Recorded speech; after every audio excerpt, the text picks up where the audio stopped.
Amy's over with Ivanka Trump. Yeah, good morning, guys. And Ivanka joined her father overnight to roll out a new child care proposal guaranteeing maternity leave for new mothers.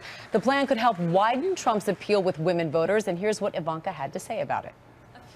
This is not a woman's issue. It's a family issue. It's an American issue. It's an issue that's often been discussed, but has yet to be solved. My father plans to change that. Ivanka Trump joins us now after that announcement last night. And Ivanka, at the center of this plan, 6 weeks guaranteed paid maternity leave for mothers across the U.S. workforce. Did it take any convincing?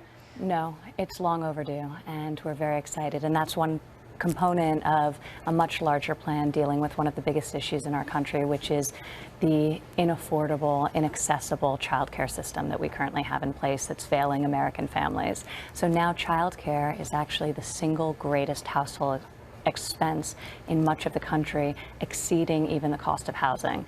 So a lot of people don't realize this, but families with young children, especially before they get into the school system, really need relief. So we had a very comprehensive plan for how to make childcare more affordable, more accessible, create more optionality by regulation reduction and creating a more dynamic childcare market. So we were very excited about it. And obviously the maternity leave component is one component that I feel very strongly about and I think is long overdue in this country. The Clinton campaign quick to pounce on it, saying that it wasn't good enough, saying that why only deal with maternity leave? Why not also deal with paternity leave? Why did you not include fathers in the plan? Well, I think we took a giant leap forward with the plan, and respectfully, the Hillary Clinton has been around for decades, and there's no policy benefiting either mothers or fathers in terms of paid leave. So I think the fact that we are advocating for this and advocating for it so strongly and taking leadership on this issue is testament in itself to our thoughts on this subject. But certainly she had opportunity to have a concept like that. For the record, as she's running, though, on her website, she is guaranteeing up to 12 weeks of paid family and medical leave to care for a new child or a seriously ill family member. We have not been in public office for the last several decades, and she has. So she could have instituted some of those policies in that role and has not done so. You're an executive vice president at the Trump Organization. You said last night that the Trump Organization, headed by your father, does offer paid maternity leave for its employees. Is that for all of the thousands of employees of your father? It is, and also adoption leave. So it's a great thing. And at my own business, since inception, I've offered 8 weeks paid leave.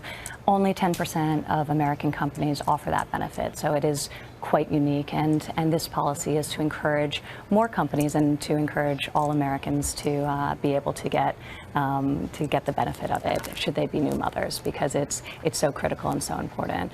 I'll go a step further in my own business. I also offer flexible hours.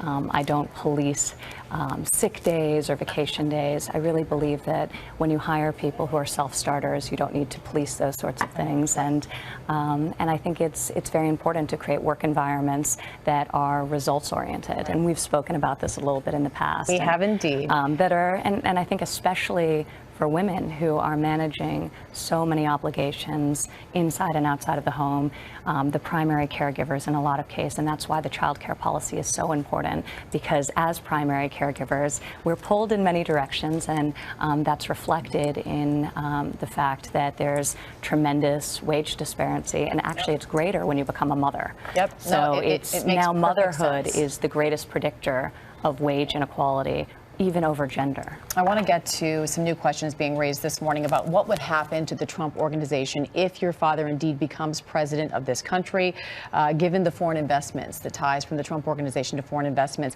What will you and your family do to prevent any potential conflicts of interest? There's something so much bigger than our business at stake, and that's the future of this country.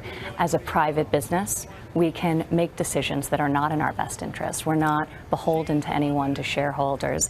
We can say, you know what, we're going to do less deals. We're not going to do that deal, even though it's a fine deal, it's economically reasonable, because it could create a conflict of interest, and we'll act incredibly responsibly. My father already said that he would put the company into a blind trust, and it would be run by us.